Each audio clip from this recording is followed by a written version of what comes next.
kilo ningo ore la na lamna maya na kiji ara kijo ore na sene ankai na bolu.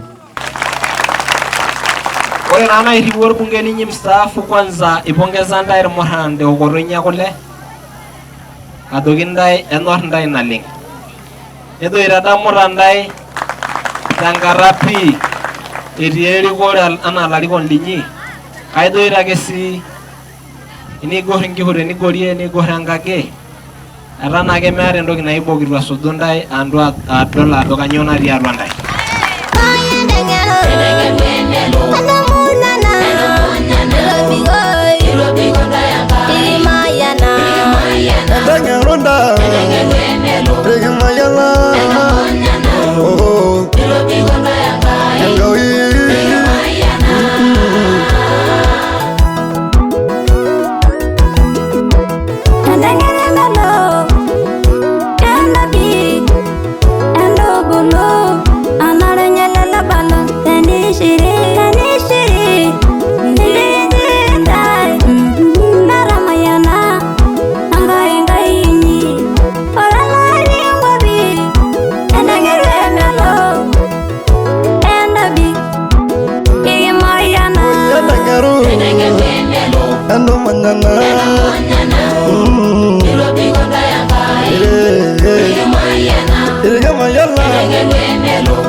Oldonyo Media.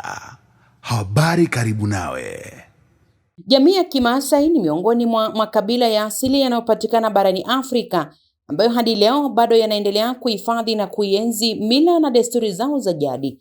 Mila hizi zimekuwa sehemu muhimu ya utambulisho wa jamii hiyo, zikihusisha mfumo wa maisha, uongozi wa kijamii na hata mpangilio wa rika moja kwa vijana. Hivi karibuni tukio la kihistoria la kimila limefanyika katika kijiji cha Ngage, kata ya Moipo, wilayani Simanjiro, mkoani Manyara, ambapo vijana wa rika la Rikimayana maarufu Nyangulo, ambao ndio jeshi la jamii hiyo, wamefanya sherehe maalum ya kunywa maziwa, yani ewokorakule. Sherehe hiyo ikiwa na maana kubwa katika jamii ya Kimaasai, kwani ni ishara ya kuhalalishwa kwa vijana hao kuanza maisha mapya, ikiwa ni pamoja na kula na kunywa na wake zao majumbani. Kwa mujibu wa mila na desturi za Kimaasai, mfumo wa rika ni sehemu muhimu ya mpangilio wa jamii. Kila baada ya miaka 14 rika jipya la vijana husimikwa rasmi na kuwa jeshi jipya la kulinda na kuongoza masuala mbalimbali ya kijamii ndani ya jamii hiyo. Akizungumza kwa niaba ya rika la Rikimayana wa kijiji cha Ngage, Yohana Kiroya, ambaye ni alaigwanani au kiongozi wa kimila wa rika hilo, amesema kuwa rika lao limekuwa na mchango mkubwa katika kuleta mabadiliko chanya ndani ya jamii hiyo. Ameeleza kuwa tangu mwanzo wa kusimikwa kwa rika hilo, walichukua hatua ya kwanza kushirikiana na viongozi wa kidini pamoja na viongozi wa kimila maarufu kama Ilegwanak, jambo ambalo limechangia kuleta mtazamo mpya wa maendeleo, huku wakihifadhi mila zinazofaa katika jamii. Kwa upande wake, Lazarus Saruni Molele, ambaye ni baba mlezi wa rika hilo, aliwashukuru vijana wa rika la Rikimayana kwa ushirikiano wao na nidhamu walioonyesha katika jamii. Amesema kuwa nyakati hubadilika na ni muhimu kwa jamii kuendelea kuchukua yale yaliyo mazuri katika mila na desturi, huku akiacha yale yasiyofaa. Aliongeza kuwa katika jamii ya Kimaasai mfumo wa rika una umuhimu mkubwa, kwani humjenga mtu kwa na utambulisho na mshikamano ndani ya jamii, akisisitiza kuwa kwa mujibu wa mila zao, mtu asiye na rika hana tofauti na mtu asiye na ndugu, jambo linaloonyesha umuhimu wa mfumo huo katika maisha ya kijamii ya Kimaasai. Yohana Petro, ambaye ni mwenyekiti wa kijiji cha Ngage, amewapongeza vijana wa rika la Rikimayana kwa kufanikisha sherehe hiyo ya kimila kwa amani na mshikamano, akiwahimiza vijana hao kuendelea kushirikiana na serikali pamoja na jamii kwa ujumla wake katika kuleta maendeleo na kudumisha amani katika kijiji hicho. Timothy Ngoye Lengitambi ni mwenyekiti wa umoja wa vijana wilaya Simanjiro, akizungumza kwa niaba ya aliyekuwa mbunge wa jimbo la Simanjiro Christopher Ole Sendeka, ambaye ndiye alikuwa mgeni rasmi katika sherehe hiyo ya Ewokoro Akule. Amesema kuwa, na nukuu, Christopher Ole Sendeka amewapongeza Irkimayana kwa kunywa maziwa na amesema kuwa anawakumbuka hasa katika kipindi chote cha uongozi wake, na amesema kuwa bado yuko pamoja nanyi kila wakati, siku yoyote mkimuhitaji katika masuala yenu. Mwisho wa kunukuu. Tukio hilo limeonyesha jinsi jamii ya Kimaasai inavyoendelea kuhifadhi utamaduni wao huku wakikubaliana na mabadiliko ya nyakati za kisasa. Kwa kufanya hivyo, wanadumisha urithi wao wa kitamaduni huku wakijenga jamii inayoweza kuendana na maendeleo ya sasa. Hii ni Odonyo Media. Habari karibu nawe.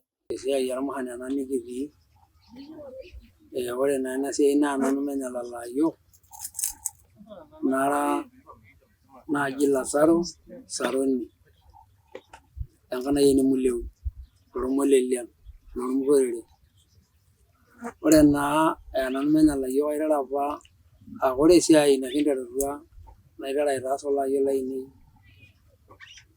kindara ba ira na dio ira ba andoki na yenge bara ore anke bara mo ro guli birondo ore anke bara na emiji era birondo tofauti amora ba anke bara ruguli ajiji na agebu ya ba gedo ore na ngolenye elebiro la ilari kiro ne wonura rayo ga sudde lege sensu ne ki ngwala ba ge le kai liaba kage ore ge sudde lege sensu iruki ngwa mila ore mila iruki ngwa ndo na yalaji ne kiara kenduro enyara ara na belo duangaro mero yokole ara ba ge ndo kinigiri urungaiti ewa gido ki ngwana bara simolo ibono amelo ra hangara ora ba dia karanga imenja balongana ne bonu rongana ko mera kumo wala ba ne dia bala gwana ni landa na ye nyero re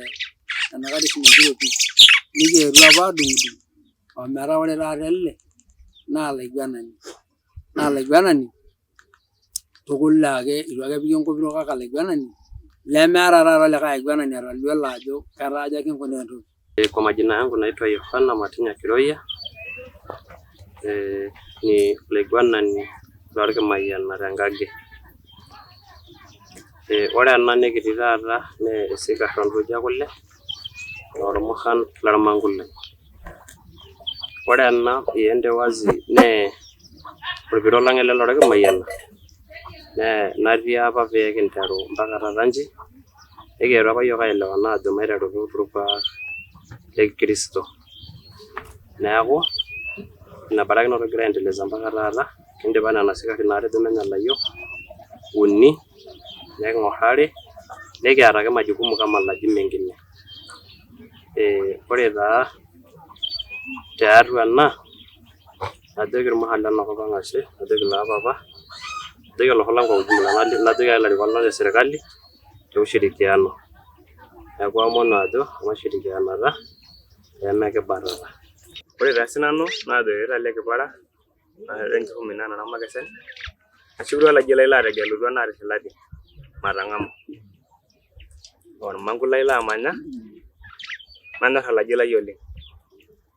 Kiata duo taata emanyata eokoto ekule tenewueji ormangu lai tenkijiji Enkaki. Ore enkata naa Lobosoit.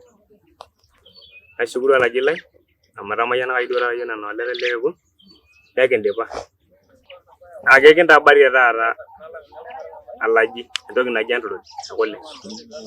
Amu ore oshi iterutai alaji nemiruhusuni piiwok kule openy amu eton iramatani.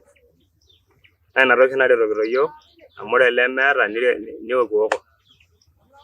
Enibau naa ing'ua hoo nemiwok ake kule openy metaa ididing' ake ade ilo lemeeta nelotu ake sinye araposho.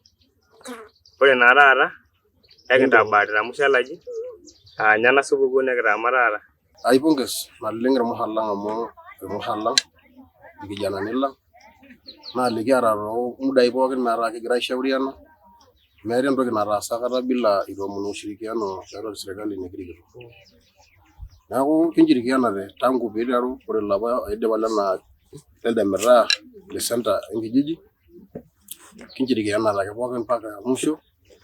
Nikintoki ake aishirikiana okulo metaa etii nkaik ang' esirkali atua ena sherehe.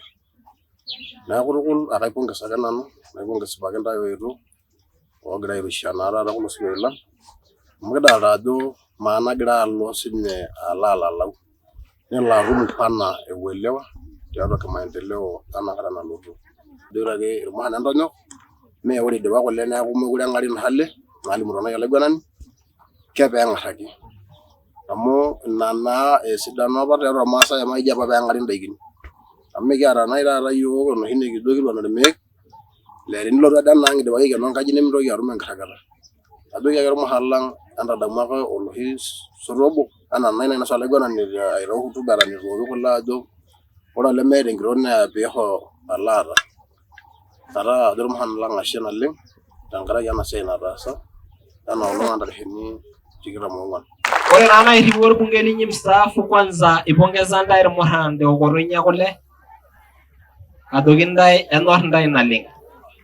Nejo itadamuta ntae tenkata pii etii erikore anaa ilarikon linyi kaijoito ake sii enigorr inkihuret nigorie nigorr enkake etaa naake meeta entoki naibok itu asuju ntae adol ajo kanyioo natii atua ntae. Ara nana salamu mheshimiwa mbunge Christopher Olonyokie le Sendeka. Kareto sii roroki papa lenaang' kake ore lomurran lenye duo eihoo irkulie kule netejo eeta enkahawa sawa tenkaraki ninye. Ara ilo kilikuai taaduo sinanu aitabaua le mheshimiwa mbunge paamopon irkulie amu lolo duo ake atiakaki paitabau. Nara nakajoki irmuran lenkage wenkata loiposoi telulung'ata Simanjiro kwa ujumla atii nanu tenebo ontae. Atii tenebo ontae amu ara ormurrani kakara taatoi sii ololnyangundo kakara lelukunya mpikas.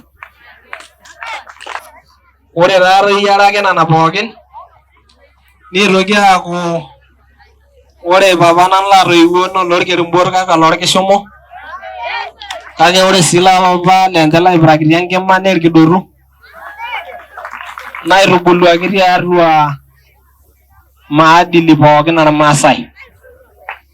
Ormurrani ele lenkang' ormaasai enkang' najoitoi enkang' elenkitambi lormolelian. Makofi tenkaraki irmolelian pii. Otubulua taata kendaa enkiteng' metaa ore taata nchi nanu ayieu ake nadirrdirr kulo lapapa otii atua erikore ajoki entaasie kuna ore peemiyieu ninye kake mataas olnyangulo amu itoiwutuo taa apa yiok ake mayieu oshi nanu ninyal irmaasai tewuei netii. Enigorr inkishu tewuei niigorr nawoiki ake adake amu oldeimalo le Sendeka nanu atubulunye loopapa Kordoni loopapa Mzee Nyange lolo lapapa nanu latang'amutua tiatua siasa metaa adolta lapapa kumok tenewuei laa ninche taata peyie enaitashe tedukuya inyi naata enchipai sapuk naleng. Irmurran lolaji lai ajoki ntae nanu ongereni naleng tena nitaasa natejo apa sinanu ore amu irmurran lenkata loiposoi iteru Simanjiro nalulung'a eokoto ekule meeta enetiu sinanu enaiteru aok kulo murran amu ara taa ele Simanjiro nairahulita irmurran le Simanjiro. Kake ore olaiguanani amu eeta siiyie osirua toontarikini naaponu naa ntutai namaipoto olaiguanani njiandaai taa amu enaimutie ayieu ake nainepu kule paok sinanu peeku atooko kule tenebo ormuran. Makofi tenkaraki kule.